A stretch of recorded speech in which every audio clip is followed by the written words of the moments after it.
ஒண்ணு மட்டும் நிச்சயமா சொல்றேன், நீங்க வார்த்தையில நிலைச்சிருந்தீங்கன்னா நிச்சயமா நீங்க சாட்சியோட திரும்பி வருவீங்க. உங்க வாழ்க்கையில தேவன் உங்களுக்கு கொடுக்க விரும்புறது ஒரு சுகத்தை மட்டுமல்ல. உங்க வாழ்க்கையில தேவன் உங்களுக்கு கொடுக்க விரும்புறது ஒரு வேலையை இல்ல. தேவன் உங்க வாழ்க்கையில கொடுக்க விரும்புறது பணத்தை இல்ல. தேவனுடைய வார்த்தையை உங்க ஆவி மனிதனுக்குள்ள வைக்கிறதையே தேவன் விரும்புறார். தேவ வார்த்தைக்கு ஏற்றபடி அது உங்களை மாத்தும். அது மூலமா நீங்க பரிசுத்த ஆவியின் வல்லமையால தொடர்ந்து பிரகாசித்து ஜொலிப்பீங்க. பரிசுத்த ஆவியின் வல்லமையால நீங்க பிரகாசிப்பீங்க. வாழ்க்கையில நீங்க ஜொலிப்பீங்க. எதுவும் உங்களை தடுக்க முடியாது. இது உங்களோட காலம், இது உங்களோட நேரம். எதுவும் உங்களை தடுக்க முடியாது. இது உங்களோட காலம், இது உங்களோட நேரம். அவர் நம் மத்தியில் இருக்கிறார்.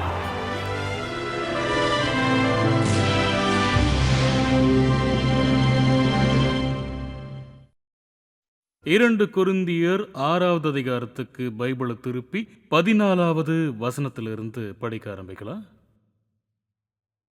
அந்நிய நுகத்திலே அவிசுவாசிகளுடன் பிணைக்கப்படாதிருப்பீர்களாக. நேத்து ராத்திரி அதை நாங்கள் விளக்கணும். நீதிக்கும் அநீதிக்கும் சம்பந்தம் ஏது? ஒளிக்கும் இருளுக்கும் ஐக்கியம் ஏது? அவர் நம்மளை வெளிச்சம்னு சொல்றாரு, இயேசுவை தெரியாதவங்களை இருள்னு சொல்றாருன்னு நாங்கள் சொன்னோம். அவர் நம்மளை நீதின்னு சொல்றாரு, அவர் இயேசுவை பற்றி தெரியாதவங்களை அநீதின்னு சொல்றாரு. அடுத்த வசனம், கிறிஸ்துவுக்கும் பேலியாளுக்கும் இசைவேது? அவிசுவாசியுடனே விசுவாசிக்கு பங்கேது? தேவனுடைய ஆலயத்துக்கும் விக்கிரகங்களுக்கும் சம்பந்தம் ஏது? அவர் நம்மளை தேவனுடைய ஆலயம்னு சொல்றத நினைச்சு பாருங்க. அதோட இயேசுவை பற்றி தெரியாதவங்களை விக்கிரகமாகும்னு சொல்றாரு. நாம் ஜீவனுள்ள தேவனுடைய ஆலயமாக இருப்போம்னு சொல்றாரு. இது எவ்வளவு அழகான ஒரு விஷயம். தேவன் நான் அவர்களுக்குள்ளே வாசம் பண்ணுவேன்னு சொன்னாரு. இதோட அர்த்தம் நான் அவங்களுக்குள்ள என்னோட வீடு கட்டுவேன். கவனிங்க, தேவன் உங்களை சும்மா தொடர்றது மட்டும் இல்லை. அதாவது கிறிஸ்துவர்கள் நாம நிறைய நேரம் தவறான பாட்டுகளை பாடி தவறான விஷயங்களை நம்புறோம். நீங்க பார்த்துருக்கீங்களா? அதாவது பாட்டுகள் சும்மா வர்றது இல்லை. ஏன்னா நீங்க அதை நம்புறதுனால தான் அது வரும். அதனால அவங்க நம்புறதை தான் அவங்க பாடுறாங்க. கிறிஸ்துவம் என்னங்கிறத நாம தெரிஞ்சிருக்கிறது அவசியம். கிறிஸ்துவம் என்னங்கிறது உங்களுக்கு தெரியலன்னா உங்களால எப்படி ஒரு கிறிஸ்துவ பாட்டை பாட முடியும்? அதனால சில நேரங்கள்ல அதோட அர்த்தத்தை சரியான அர்த்தம் இல்லாம வேற வார்த்தைகளை கொண்டு வந்து அதுக்கு மேல அதை கட்டுறோம். கொஞ்சமும் பொருந்தாத விஷயத்தை வைக்கிறோம். அதாவது உண்மையிலேயே அந்த விசுவாசியை வழி தவற வைக்கிறோம். உதாரணத்துக்கு நம்ம ஒரு அழகான பாட்டு பாடுறோம். அவர் என்னை தொட்டால், அவர் என்னை தொட்டால், கர்த்தாவே என்னை தொடுங்க. தேவன் உங்களை தொடர போறாருன்னு அது உங்களுக்கு தெரியுது. அது ரொம்ப நல்லதுதான், அது நல்ல விஷயம்தான். ஆனா சில நேரத்தில் இது தவறான அர்த்தத்தில் எடுத்துக்கிட்டு உண்மையாவே நமக்குள்ள இருக்கிறவருடைய டச்சிங்க நாம எதிர்பார்க்கிறோம். நீங்க எவ்வளவு நெருங்க முடியும்? அவர் உங்களுக்குள்ள இருக்காரு. அவர் உங்களுக்குள்ள தன்னோட வீடை கட்டி இருக்காரு. அப்படி அவர் உங்களுக்குள்ள இருக்கிறப்ப எது மூலமா அவர் உங்களை தொட நீங்க எதிர்பார்க்குறீங்க? சொல்றது புரியுதா? அதனால சில நேரத்தில் வெளி விஷயங்களை நாம ஃபாலோ பண்றப்ப சத்தியத்தை இழந்துடுறோம். நாம தேவனோட தொடுதலை பத்தி பேசுறப்ப அது வெறும் ஒரு உதாரணம் தான். தாக்கத்தை ஏற்படுத்த ஒரு உதாரணம். அது தேவன் உங்க வாழ்க்கையை தொட போறான்னு நாங்க பேசுறப்ப அவர் உங்களை இப்படி தடவி தொடுவாருங்கிற அர்த்தத்தில் நாங்க சொல்லல. நாங்க சொல்றது அவர் உங்க வாழ்க்கையில தாக்கத்தை ஏற்படுத்துவாரு. சில குறிப்பிட்ட விஷயத்தை உங்க வாழ்க்கையில செய்வாரு. அது சும்மா ஒரு உதாரணம் தான். ஏன்னா அவர் உண்மையாவே உங்களுக்குள்ள வாழ்றாரு. ஆனா அந்த உண்மையான அர்த்தத்தை விட்டு வெளியே போறப்ப நீங்க உங்களோட தலையில உங்களோட முதுகுல வேற எங்கேயாவது தொடணும்னு எதிர்பார்க்கறீங்க. அப்புறம் அது தப்பு. ஏன்னா அவர் உண்மையாவே உங்களுக்குள்ள வாழ்றாரு. இப்பதான் நாம வாசிச்சோம். கிறிஸ்தவர்கள் தேவனை ஆராதிச்சாலும் கிறிஸ்துவங்கிறது தேவனை ஆராதிக்கிறது கிடையாதுங்கிறது நீங்க புரிஞ்சுக்கணும். கிறிஸ்துவம் என்பது இயேசு கிறிஸ்துவை நம்புவது கிடையாது. கிறிஸ்துவர்கள் சர்ச்சுக்கு போனாலும் கூட கிறிஸ்துவம் என்பது சர்ச்சுக்கு போவது கிடையாது அப்படிங்கறத புரிஞ்சுக்கணும். கிறிஸ்துவர்கள் சர்ச்சுக்கு போனாலும் கூட கிறிஸ்துவம் என்பது சர்ச்சுக்கு போவது கிடையாது. கிறிஸ்துவம் என்றால் என்ன? கிறிஸ்துவம் என்பது ஒரு மனிதனிடம் இருந்து கிறிஸ்துவின் வாழ்க்கையை வெளிப்படுத்துவது. அது தேவ நீதியை ஒரு மனிதனில் இருந்து செயல்படுத்துவதாகும். இது மனிதனிடம் இருந்து தினமும் நடக்கும் தெய்வீக நடை. தினமும் தேவன் மனுஷனிலிருந்து நடக்கிறது தான். அதுதான் கிறிஸ்துவம். அதனால தேவ வார்த்தை கிறிஸ்துவர்களால் வாழ்கிறது. நீங்க வார்த்தையை வாழ்றீங்க, நீங்க வார்த்தையை வெளிப்படுத்துகிறீர்கள். ஏன்னா உண்மையான ஒரு கிறிஸ்தவன் தான் மாம்சமா இருக்கிற தேவனுடைய வார்த்தையா இருக்கான். உங்களுக்கு புரியுதா? அதுதான் ஒரு உண்மையான கிறிஸ்தவன். அவன் மாம்சமாக இருக்கிற தேவனுடைய வார்த்தை. உங்களோட வாழ்க்கைய நாங்க அப்படியே வாசிக்கலாம். செயல்படுத்துறதுல வார்த்தையை பார்ப்போம். அதுதான் கிறிஸ்தவம். அதனால இது போல வசனங்களை வாசிக்கிறப்ப நம்ம மறுபடியும் 2 கொரிந்தியர் 6வது அதிகாரத்தோடு அந்த வசனத்துக்கு போவோம். அவர் சொல்றாரு, தேவனுடைய ஆலயத்துக்கும் விக்கிரகங்களுக்கும் சம்பந்தம் ஏது? அவர் தொடர்ந்து விவாதம் பண்றாரு. அதுக்கப்புறம் ஒரு பவரான வார்த்தையை அவர் சொல்றாரு. அதை சர்வ வல்லமையுள்ள தேவனுடைய உச்ச அதிகாரத்தை சொல்லுது. இது ஆவிக்குரிய ஒரு சத்தியம்.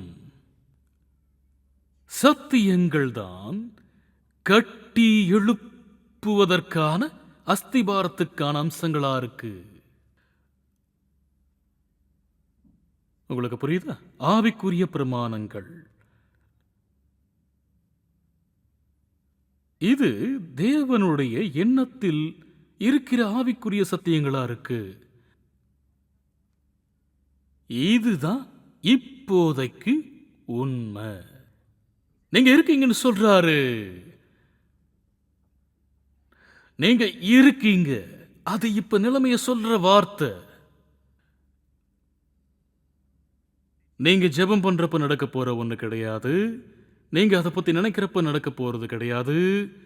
அதை பத்தி நீங்க யோசிக்கிறப்ப அது நடக்க போறது கிடையாது.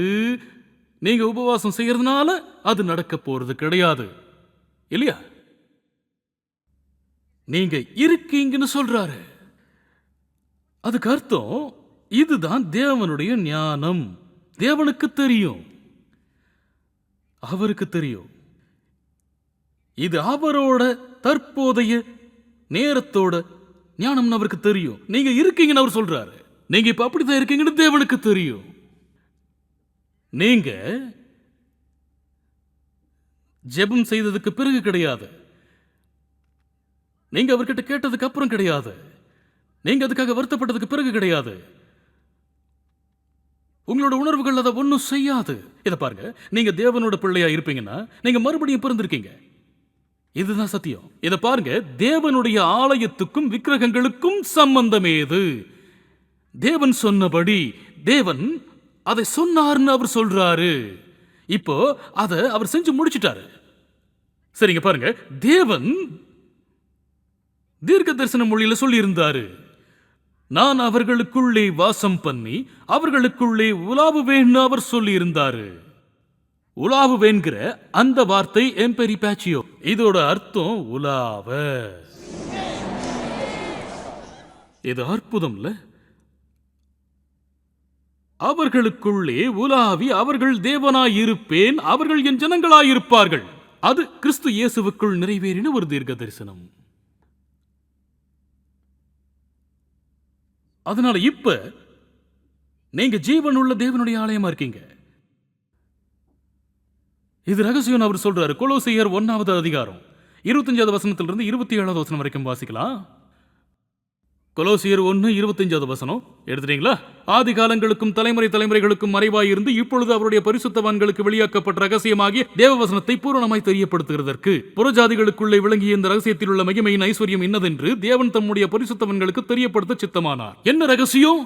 கிறிஸ்துவானவர் மகிமையின் நம்பிக்கையாக உங்களுக்குள் இருப்பதே அந்த ரகசியம். கிறிஸ்து உங்களுக்குள் இருப்பதுதான் அந்த ரகசியம். உலகம் தோன்றுவதற்கு முன்னாடியே தேவன் விரும்பினது இதுதான். அந்த ரகசியம். இப்ப அவர் தன்னுடைய பரிசுத்தவான்களுக்கு மகிமையின் நம்பிக்கையான கிறிஸ்து உங்களுக்குள்ள இருக்கிறத வெளிப்படுத்தினார். உங்களுக்கு ஞாபகம் இருக்கா? தேவனுக்கு எதிராக பாவம் செஞ்சு அந்த மனுஷன் எப்படி விழுந்தானோ, அவன் கிருபையில் இருந்து விழுந்தானோ, அவன் மகிமையில் இருந்து விழுந்தானோ, அவன் விளக்கப்பட்டான்னு பைபிள் சொல்லுது.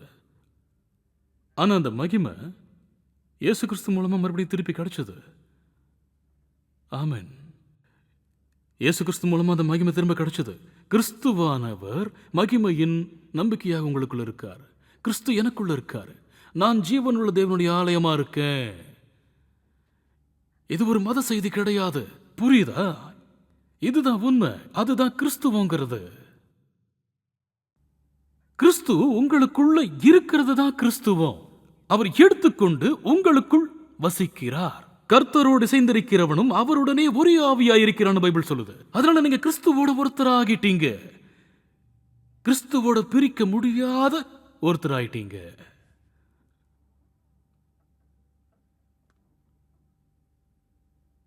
அல்லேலூயா. அது ரொம்ப அற்புதமானது. உங்களுக்கு தெரியுமா, ஆவிக்குரிய குழந்தைங்க அதை புரிஞ்சுக்க மாட்டாங்க. அதை அவங்க புரிஞ்சுக்க மாட்டாங்க. அதனால அவங்களுக்காக ஜெபம் பண்ண யாரையாவது தேடுவாங்க. ஒருவேளை நீங்க என்ன தொட்டீங்கன்னா எனக்கு இது நடக்கும்னு அவங்க நம்புவாங்க. அவங்க பேசுற பரலோகத்தில் இருக்கிற அந்த தேவன் அவங்களுக்குள்ள இருக்காரு. ஆனா அதை அவங்க புரிஞ்சுக்கல. சரி, இங்க பாருங்க, நம்மள எத்தனை பேரு சர்ச் பில்டிங்க மிக பரிசுத்தமானதா நடத்தி இருக்கோம். ஏன்னா சர்ச் பில்டிங்கை பார்த்து ஓ அதுதான் சர்ச், அது பரிசுத்தமானதுன்னு சொல்றோம். உங்களுக்கு தெரியுமா, இந்த சர்ச் ஆராதனை எல்லாம் முடிஞ்சதுக்கு அப்புறம் இந்த சர்ச் பரிசுத்தமா இருக்கிறதுக்கு ஒரு காரணம், அது நீங்க தான். பரிசுத்தமான ஒருத்தர் பயன்படுத்துவதற்காக தேவன் கிட்ட அர்ப்பணிக்கிறது தான் சர்ச்சை பரிசுத்தமாக்குது. ஏன்னா தேவன் பயன்படுத்த அர்ப்பணிக்கிற அந்த பில்டிங் அது நீங்க தான். அது உங்களை போல பரிசுத்தமா இல்லையா?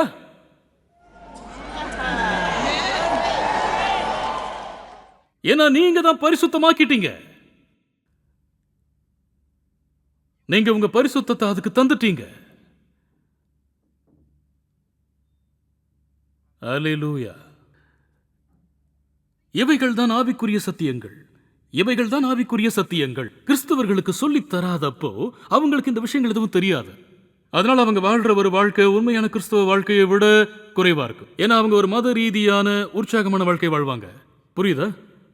அதுக்கப்புறம் அவங்க இதுக்கு முன்னாடி இருந்தது மாதிரி உற்சாகமா இல்லாதப்போ, உற்சாகமான நேரத்தில் வலிகள் இருந்தா அவங்க வித்தியாசமா நடப்பாங்க. ஏன்னா அவங்க வார்த்தையின்படி வாழல. அவங்களால ஆராதனை என்ஜாய் பண்ண முடியும். அதாவது ஆராதனை அழகா இருந்துச்சு, துதி அழகா இருந்துச்சு, செய்தி ரொம்ப அற்புதமா இருந்துச்சும்பாங்க. ஆனா அதுக்கு அடுத்த நாள் பார்த்தீங்கன்னா அப்படியே அவங்க ரொம்ப டல்லா இருப்பாங்க. பாருங்க, நான் ரொம்ப சோர்வா இருக்கேன், எனக்கு ரொம்ப தூக்கமா வருதும்பாங்க. அது மட்டும் இல்ல, சில நேரத்தில் அவங்க தேவனோட நெருக்கமா இருக்கிறத நினைப்பாங்க. ஓ, என்னோட ஜெபம், அவங்க அந்த நிலைமையிலேயே இருக்கணும்னு விரும்புவாங்க. அது ரொம்ப அற்புதமா இருக்கும்பாங்க. அப்புறம் சில நேரங்கள்ல தேவனை விட்டு ரொம்ப தூரமா அவங்க ஜெபம் பண்ற மாதிரி கூட தெரியாது. அவங்க தேவனை விட்டு தூரமா ஓடுவாங்க. தேவன் தங்களை மாதிரி யோசிக்க மாட்டாருன்னு நினைக்கிறாங்க. ஏன்னா என் மனசுல என்ன இருக்குன்னு அவருக்கு தெரிஞ்சதுன்னா அதோட என் கதை முடிஞ்சது. அவங்க தன்னோட உணர்ச்சிகளின்படி வாழ்றாங்க. அது கிறிஸ்துவம் கிடையாது. வார்த்தைகளின் மூலம் வாழ்றது தான் கிறிஸ்துவம். வசனம் என்ன சொல்லுது, நீங்க எப்படி உணர்றீங்கிறது கிடையாது. வசனம் என்ன சொல்லுது? இப்ப 2 கொரிந்தியர் 5வது அதிகாரம் 6வது வசனத்துக்கு நேரா திருப்பிக்கங்க. அது சிம்பிளான வசனம் தான், உங்க எல்லாருக்குமே தெரியும். ஆனா அது எங்க இருக்குங்கிறத நீங்க பார்க்க விரும்புறேன். 2 கொரிந்தியர் 5வது அதிகாரம் 6வது வசனம். இது சிம்பிளான வசனம். சரி, வாசிக்கலாமா? நாம் தரிசித்து நடவாமல் விசுவாசித்து நடக்கிறோம். அல்லது உணர்வுகளின் புரிதல் மூலமா நாம் விசுவாசித்து நடக்கிறோம். கிறிஸ்துவர்கள் விசுவாசத்தின்படி நடக்கிறோம். ஆனா விசுவாசத்திற்கு கண்டிப்பா ஒரு அஸ்திவாரம் இருக்கணும். விசுவாசத்துக்கு கண்டிப்பா ஒரு அஸ்திவாரம் இருக்கணும். விசுவாசம் தான் நியதி. விசுவாசத்துக்கு கண்டிப்பா ஒரு அஸ்திவாரம் இருக்கணும். தேவன் சொல்லி இருக்கிற தேவனுடைய வார்த்தை தான் விசுவாசம். வார்த்தையை விட்டு வெளியில நீங்க விசுவாசத்தை பெற முடியாது. அது விசுவாசமா இருக்க முடியாது. அதாவது நான் இப்ப உங்ககிட்ட ஒன்று சொல்றேன். நான் 4 லட்சம் ரூபாய் உங்களுக்காக வச்சிருக்கேன், சரியா? நாளைக்கு வந்து வாங்கிக்கோங்கிறேன். அப்போ உங்களுக்கு எதிர்பார்ப்புக்கான ஒரு அஸ்திவாரம் இருக்கும். ஆனா ஒருவேளை நான் அதை சொல்லனா, அந்த 4 லட்சம் ரூபாய்க்காக என்கிட்ட நீங்க ஒருவேளை கெஞ்சலாம். ஏன்னா வாக்கு தத்தத்தை பத்தின புரிதல் இல்ல. வாக்கு தத்தம் இருக்கிற இடத்துல உண்மையான ஒரு எதிர்பார்ப்பு இருக்கும். அதனால தேவனுடைய வார்த்தை உங்களுக்குள்ள இருந்து விசுவாசத்தை வெளியே கொண்டு வருது. உங்களுக்கு புரியுதா? அப்ப நான் வார்த்தையை கேட்கிறப்ப நான் எதிர்பார்க்கலாம். இப்ப இப்படி கற்பனை பண்ணி பாருங்க. அவரு ஒரு வாக்கு பண்ணியிருக்காரு. அந்த வாக்கை நான் கேட்டு நான் எதிர்பார்க்கிறவனா மாறுறேன். அந்த எதிர்பார்ப்பு சரியா? ஓகே, ஒரு வாக்கோட அஸ்திபாரமா இருக்கு. இது என்ன சொல்லுது? இத பத்தி யோசிங்க. உங்க பேர் இருக்கிற ஒரு இடத்தோட பத்திரத்தை உங்களுக்கு நான் ஒரு வேளை காட்டுறேன். அதாவது உங்க பேர்ல இருக்கிற ஒரு இடத்தோட பத்திரம். அது உங்களுக்கு சொந்தமானது. அதனால அது உங்களுக்கு எதிர்பார்ப்பு தராது. ஏன்னா அது உங்க பேர்ல இருக்கிறதுனால எதிர்பார்ப்பு தராது. அப்ப உங்ககிட்ட அது என்ன கொண்டு வரும்? உறுதியான நம்பிக்கை. இதை கவனிங்க. அது உறுதியான நம்பிக்கை. ஒரு முறை இருக்கு. உங்களுக்கு டாக்குமெண்ட் கிடைக்கிறதுக்கு முன்னாடி உங்களுக்கு எதுவும் இருக்கிறது போல நீங்க நினைக்க மாட்டீங்க. ஆனா திடீர்னு நீங்க பார்க்காத ஒண்ணுக்கு ஓனரா மாறுறீங்க. உங்ககிட்ட ஆதாரம் மட்டும்தான் இருக்கு. அந்த சொத்தை நீங்க பார்க்கல. நீங்க டாக்குமெண்ட் மட்டும்தான் பார்த்திருக்கீங்க. நீங்க உங்க பேர்ல பத்திரத்தை பார்த்து அந்த இடத்துக்கு கூட அதை கொண்டு போவீங்க. ஆனா நீங்க இன்னும் அந்த இடத்தை பார்க்கல. உங்ககிட்ட இருக்கிறது எல்லாமே ஒரு டாக்குமெண்ட். அப்ப நீங்க ஏற்கனவே துள்ளி குதிக்கவும் ஆரம்பிச்சிட்டீங்க. ஏன்னா நீங்க ஒரு லேண்ட் ஓனர். நீங்க யாருன்னு உங்களுக்கு ஏற்கனவே தெரியும். ஏன்னா உங்களுக்கு ஒண்ணு கிடைச்சிருக்கு. தேவனுக்கு மகிமை உண்டாவதாக. இப்ப நீங்க நம்பிக்கையோடு இருப்பீங்க. ஏன்னா உங்களுக்கு ஒண்ணு கிடைச்சிருக்கு. அது நீங்க பார்த்திருக்கீங்களா? இல்ல. ஆனா என்கிட்ட ஆதாரம் இருக்கு. உங்க ஆதாரம் என்னன்னு கேட்டா, இது பாருங்க, இது பாருங்க, எனக்கு அது கிடைச்சிருக்கும்பீங்க. இது வாசிங்க, இது என்னோடதும்பீங்க, என் பேர் இதுல இருக்கும்பீங்க. அதனால வசனத்துல வாக்குகள் இருந்தாலும் உண்மைகளோட அறிக்கைகளும் இருக்கு. இப்ப இருக்கிற நம்முடைய நிலைமை தேவன் ஏற்கனவே செஞ்சு முடிச்சது. இவைகள் வாக்குகள் கிடையாது, உண்மைகள். இவைகள் நிஜங்கள். அதனாலதான் விசுவாசத்தை பத்தின விளக்கம் சொல்றப்போ இந்த ரெண்டையும் ஒன்னா சேர்க்கிறாங்க. எபிரேயர் 11வது அதிகாரம் 1வது வசனம். இதை கொஞ்சம் பார்க்கலாம். எபிரேயர் 11வது அதிகாரம் 1வது வசனம். விசுவாசமானது நம்பப்படுகிறவைகளின் உறுதியும். பார்க்கறீங்க பாருங்க, நம்பிக்கை, எதிர்பார்ப்பு. அதுக்கு பிறகு அது என்ன சொல்லுது? காணப்படாதவைகளின் நிச்சயமுமாயிருக்கிறது. நான் உங்களுக்கு ஆதாரத்தை தரேன். நீங்க நிலத்தை இன்னும் பார்க்கவே இல்லை. ஆனா உங்க பேர்ல இருக்கிற பத்திரத்தை பார்த்துட்டீங்க. பார்க்காத உண்மைகளின் ஆதாரம். ஆதாரம். அதனால விசுவாசம் உங்களுக்கு நம்பிக்கை தருது. விசுவாசம் எதிர்பார்ப்பை தூண்டி விடுது. இருந்தாலும் விசுவாசம் உங்களுக்கு நம்பிக்கை தருது. ஏன்? ஏன்னா ஒரு புரிதல் இருக்கு. ஒரு விஷயம் நடந்திருக்கு. ஒரு விஷயம் உங்ககிட்ட கொடுக்கப்பட்டிருக்கு. ஒரு விஷயம் உங்ககிட்ட கொடுக்கப்பட்டிருக்கு. ஒரு விஷயம் உங்களுக்கு சொந்தமா இருக்குன்னு உங்களுக்கு தெரியும். இப்போ தேவன் சொல்றாரு, மறுபடியும் 2 கொரிந்தியர் 6வது அதிகாரம் வசனம் 16 தான் சரியா? சரி. நீங்கள் ஜீவனுள்ள தேவனுடைய ஆலயமாயிருக்கிறீர்களே. உண்மையான அறிக்கை இது, வாக்குறுதி கிடையாது. பிறகு ஒரு வாக்குறுதி இருக்குன்னு சொல்றாரு, நான் அவர்களுக்குள்ளே வாசம் பண்ணி அவர்களுக்குள்ளே உலாவுவேன்னு தேவன் சொல்றப்ப அவர் இப்படி சொல்லி இருந்தாருன்னு அவர் சொல்றாரு. இப்ப அவர் அதை செஞ்சு முடிச்சிட்டாரு. நீங்கள் ஜீவனுள்ள தேவனுடைய ஆலயமாய் இருக்கிறீர்களே. நீங்க இருக்கீங்க. நீங்க இருக்கீங்க. நான் இருக்கேன். நீங்க இருக்கீங்க. நீங்க ஜீவனுள்ள தேவனுடைய ஆலயமாய் இருக்கிறீர்களே. நீங்க இருக்கீங்க. சரி, இப்போ நாம இப்படி வச்சுக்கலாம். நீங்க சுகரோட வரீங்கன்னு வைங்க. எப்படி எப்படி எப்படி உங்களுக்கு அப்படி நடந்துச்சு? உங்களுக்குள்ள இருக்கிற தேவனுக்கு என்ன ஆச்சு? ஏன்னா அவர் உள்ள இருக்கிற பிரசன்னத்தோட ஞாபகம் அங்க இல்ல. புரியுதா? அவர் உள்ள இருக்கிற பிரசன்னத்தோட நினைவு ஞாபகம் அங்க இல்ல. இப்ப நீங்க அதை சரி பண்றதுக்கு, அதை சுகமாக்குறதுக்கு ஒண்ணு தேடுறீங்க. நீங்கள் ஜீவனுள்ள தேவனுடைய ஆலயமாக இருக்கிறீர்கள். ஹல்லேலூயா. உங்களுடைய காணிக்கைகள் கொடுக்க, தசம பாகம் கொடுக்க வேண்டிய நேரம், உங்களுடைய பார்ட்னர்ஷிப் கொடுக்க வேண்டிய நேரம்.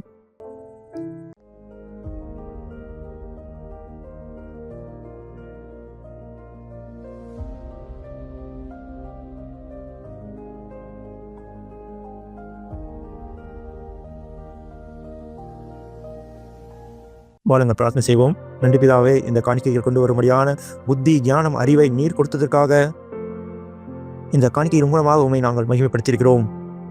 உங்களுடைய வார்த்தையின்படியாக நாங்கள் இப்படி உண்மை மகிமைப்படுத்தியிருக்கிறோமோ, அந்த வார்த்தையின் படியாகவே இதற்கான இரட்டிப்பான நன்மை எங்களிடத்தில் வருகிறது.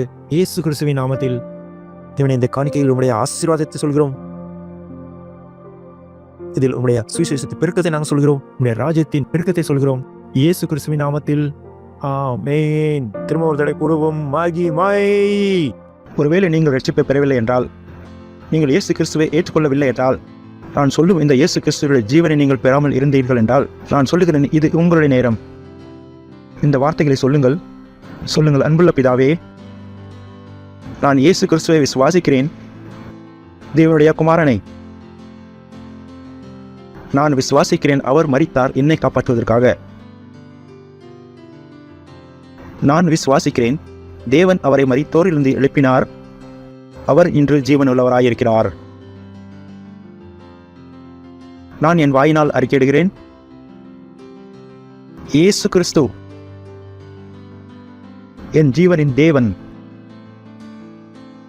இன்றைய நாள் முதல் மற்றும் அவரில் என் விசுவாசத்தின் மூலம் நான் அதை பெற்றுக்கொள்கிறேன். நித்திய ஜீவனை என்னுடைய இருதயத்தில், என்னுடைய ஆவியில்.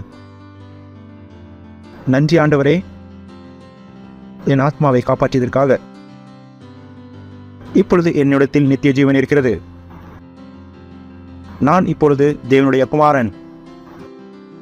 நான் புதிதாக பிறந்திருக்கிறேன். நன்றி ஆண்டவரே. நீங்கள் ஒருவேளை இந்த பிரார்த்தனை செய்தீர்கள் என்றால், பாஸ்டர் கிறிஸ்துடன் வாழ்த்துகள். உங்களுக்கு தேவனுடைய குடும்பத்தில் உங்களை வரவேற்கிறோம்.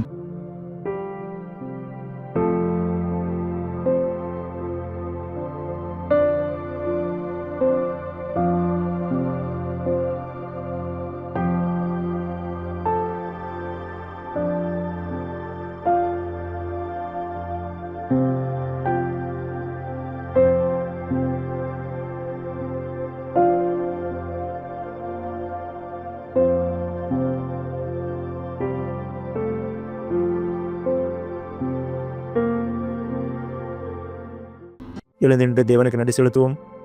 தேவனுக்கு நன்றி செலுத்துவோம். உங்கள் கரங்களை உயர்த்தி தேவனுக்கு நன்றி செலுத்துங்கள். தேவனுடைய அந்த ஆசீர்வாதங்களுக்காக, உங்களிடத்தில் வந்த அந்த புரிதலுக்காக தேவனுக்கு நன்றி செலுத்துங்கள். உங்கள் வாயினால் சொல்லுங்கள், நன்றி பிதாவே, இந்த வார்த்தையை என்னிடத்தில் கொண்டு வந்ததற்காக, இந்த வார்த்தையின் ஆசீர்வாதங்களுக்காக நன்றி பிதாவே. நன்றி நன்றி நன்றி பிதாவே. இயேசு கிறிஸ்துவின் நாமத்தில் ஆமென். கர்த்தராகிய இயேசு கிறிஸ்துவினுடைய கிருபையும் தேவனுடைய அன்பும் பரிசுத்த ஆவியுடைய ஐக்கியம் நம் அனைவரோடு கூட இருப்பதாக. இயேசு கிறிஸ்துவின் நாமத்தில் ஆமேன். என் ஜீவனுள்ள நாளெல்லாம் நன்மை கிருபம் என தொடரும். நான் கர்த்தருடைய வீட்டிலே நீடித்த நாட்களாய் நிலைத்திருப்பேன். இயேசு கிறிஸ்துவின் நாமத்தில் ஆமேன். நன்றி. ஆனந்தமடையுங்கள். வார்த்தை செயல்படுகிறது.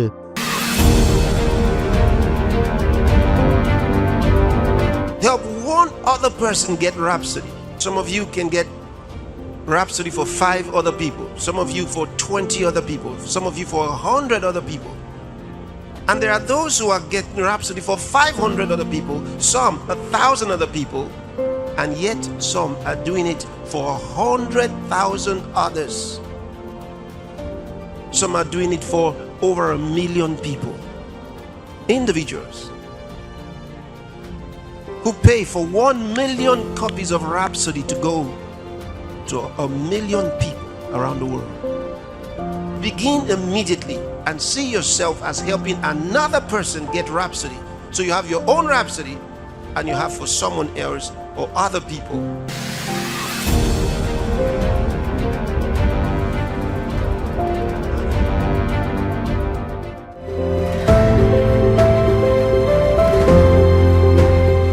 Now, how shall they preach except they be sent? Would you send them? Make up your mind. You're going to send maybe 10 copies of Rhapsody of Realities. Maybe you want to do 1,000 every month. Maybe you want to do 5 every month. It's something. Maybe 2 every month. It's something. Even an extra 1 every month. 1 for yourself, but 1 for somebody else. Don't only think about yourself. Maybe you want to do 1 million copies. Maybe 5 million copies. Maybe 10 million copies.